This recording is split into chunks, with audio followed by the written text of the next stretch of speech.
I was just outside for a breath of fresh air, and what a night. I know most of you are probably in your beds by now, but if you're still up and around, take a moment. Step outside for a spell and breathe in deep. The weather is absolutely still. The sky is crystal clear. It's like the forest is quietly breathing along with you. As you listeners know, I'm a night owl, and it's on nights like this I wish I wasn't cooped up in the studio. Makes an old man like me wish I could just roam wild. But here I am, and it would keep you company all night long if I weren't. It looks like I'm not the only one staying up late. Caller, you're on the air. Hey, Pat, it's Maurice Horton. Hello, Maurice. What are you up to? Well, I was just taking Toby on his walk. Oh, isn't it beautiful out there? Sure, but Pat, the reason I called is that Toby heard something rustling in the undergrowth and took off after it, and I couldn't find it. Probably a rabbit. Sure. Toby loves rabbits. Well, sure. Anyway, I figured that, if anyone runs into Toby, they could grab him. My number's on his collar. And Toby's a friendly dog? Toby loves people. Usually he comes back, but we were pretty far from home, and it sounds like he went pretty wild there. Great dog, but just too dumb for his own good. Well, Maurice, it's out there now. Hope Toby comes home soon. Yeah, thanks, Pat. You have a good night now.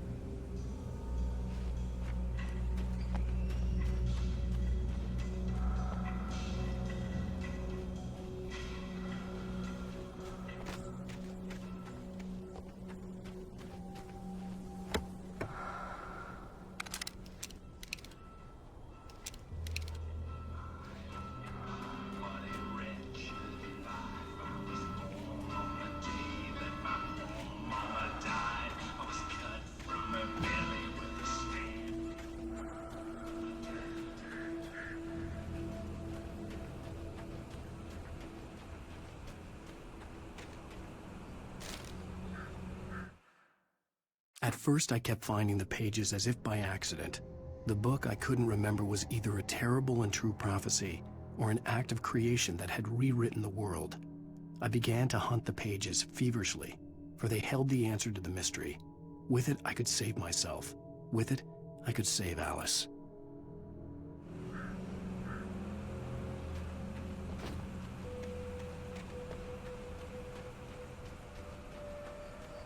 The gas station was closer now, its light welcoming in the darkness.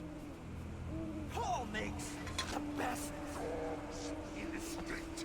Barry Forster is the best with no crumbs. Monster Dog is second best. The famous dog is...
I stepped into the gas station's garage. It was dark and quiet. The place was a mess. It looked like someone trashed the place or that there'd been some kind of fight. Light spilled into the room through an open door at the back, and I made my way toward it. Without any warning, I was blinded by a bright light. An old portable TV on the shelf had come alive by itself. Impossibly, I could see myself on the screen, talking like a madman.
"The cabin on Cauldron Lake?"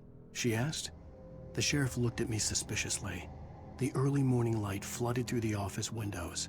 I would probably never have gotten out of the woods alive without her help, but I couldn't tell her the truth of what I'd faced the previous night. She'd think I was lying or crazy. She'd lock me up, and she wouldn't help me find Alice.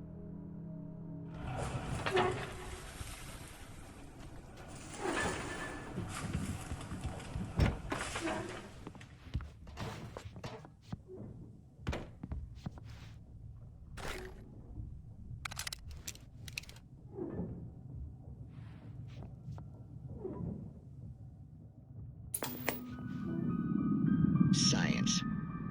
It bestows immortality on those who advance it to elevate all of mankind. Newton, Einstein, Sagan, princes among men. But the price for such a legacy is steep indeed. In Night Springs. Tonight's episode, a quantum suicide. If our lives are already written, it would take a courageous man to change the script. Having called a press conference, Dr. Barclay Colvin is about to demonstrate that very courage. Ladies and gentlemen of the press, I am Dr. Barclay Colvin, and I'm glad so many of you could join me here at the Moorcock Institute. Tonight, I'm going to give a practical demonstration of the many worlds interpretation. As you can see, this is a loaded 9mm pistol. It shall be part of a thought experiment. And now, a real experiment, known as a quantum suicide. Did he say suicide? Is that a real gun? He's kidding, right? Please, stay calm. there is no risk. Observe what occurs when I place the weapon against my own forehead. Now, you might think this round is merely a dud. Not so. Observe the flower pot. And yet, I myself cannot be harmed with this gun. With each pull of the trigger, 2 new realities branch off. One in which the weapon didn't fire, and one where it did. With my machine here, I have ensured that this reality is always the former. I have bestowed upon myself quantum immortality. Under no circumstances can this gun kill me. So wait.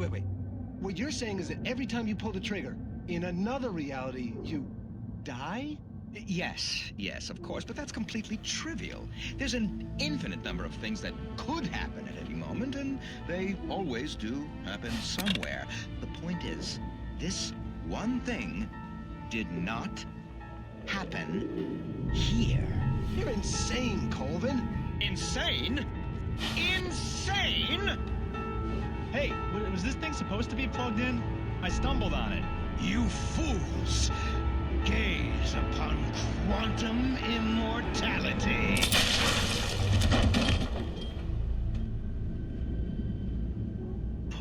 Poor Dr. Colvin, felled by his own hubris or the ignorance of the masses.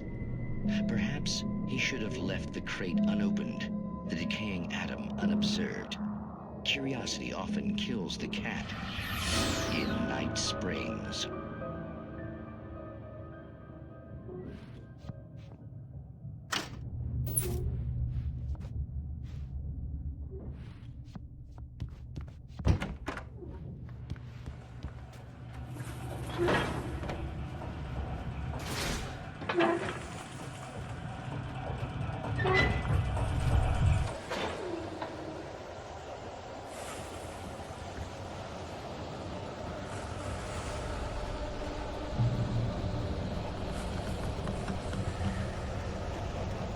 Changing us for what?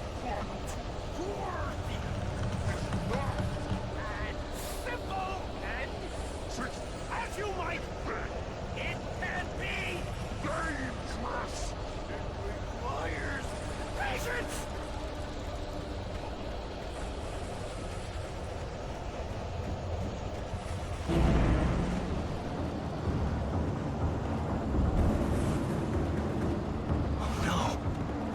Even with the engine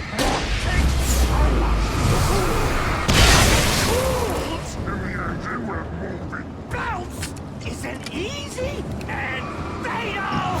Let's get your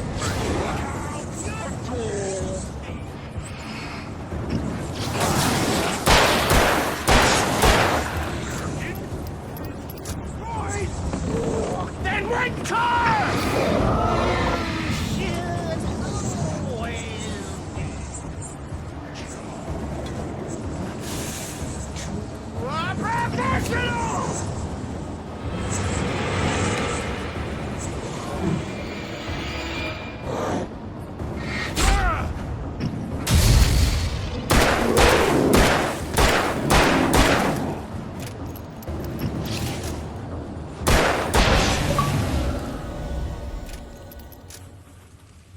Stucky's body vanished, leaving behind only a lifetime of nightmares to come, assuming I'd reached the lights of the gas station alive.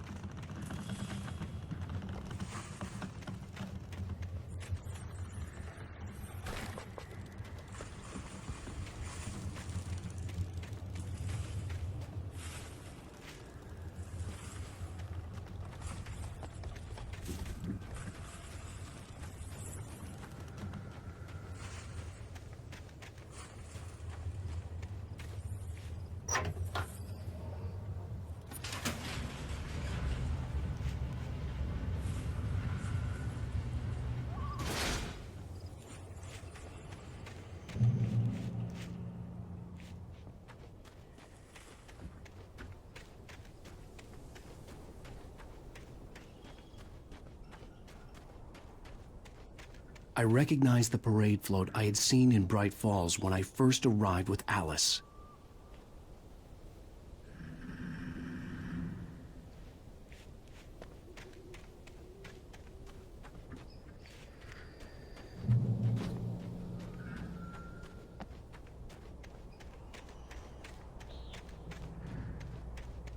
After the insanity I had just experienced in the darkness, the lights of the gas station felt comforting. At least for a moment, the sane world reasserted itself. Stucky spat on the garage floor and tried to shake the cobwebs from his head. Ever since the couple never showed to pick up the keys, things had been fuzzy. Something, a feeling caught his attention. Stucky looked up and stared as his brain tried in vain to process the horror before him. He stumbled back, knocking over a can of oil. A black pool spread across the floor while he struggled for a brief moment, then let go as the unrelenting darkness engulfed him.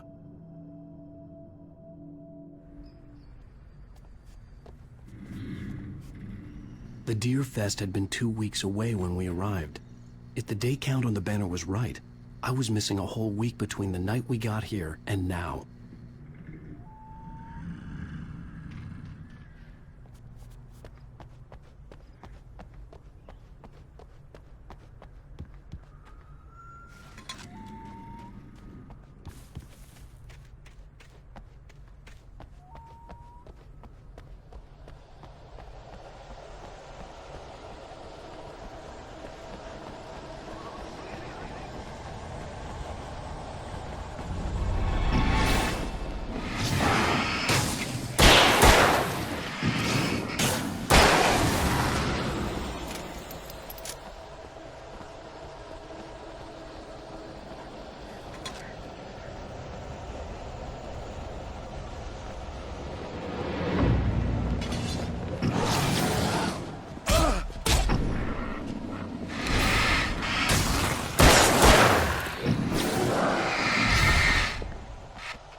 I had to get inside the gas station to find a phone to call for help.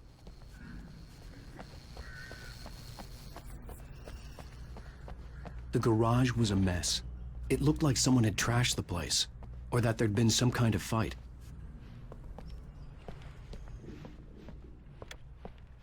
All right. I'll keep writing. Outside, there's only darkness. Outside the cabin, outside the story, there's only darkness. I can feel her presence in the dark. Just now, I could smell her perfume in the room. I'll reach her. I'll fix it up. I'll bring her back. The story will come true. If I stop, she's lost. I don't believe this. It'd been me on the TV, talking crazy. Was I losing my mind?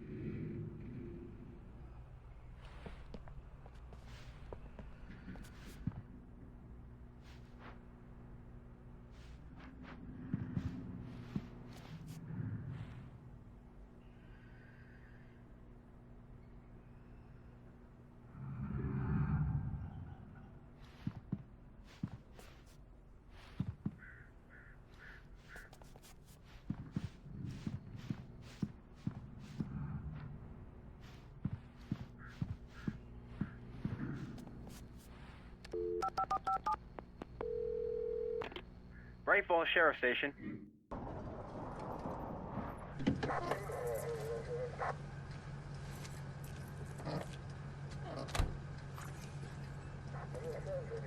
Oh, thank God, Sheriff. Sheriff Sarah Breaker.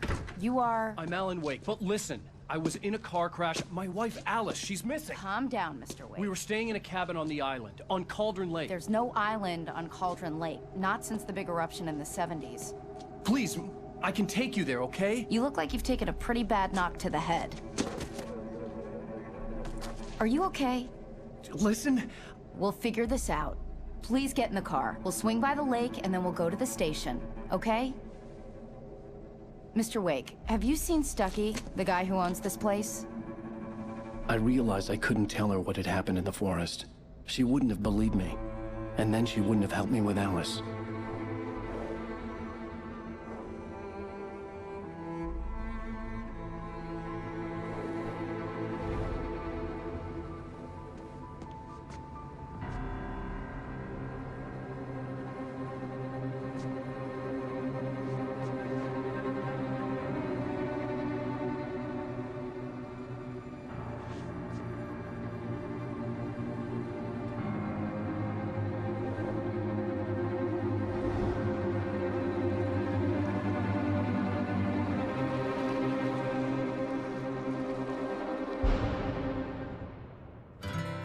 a candy-colored clown they call the Sandman tiptoes to my room every night, and just to sprinkle stardust and to whisper, go to sleep, everything is all right.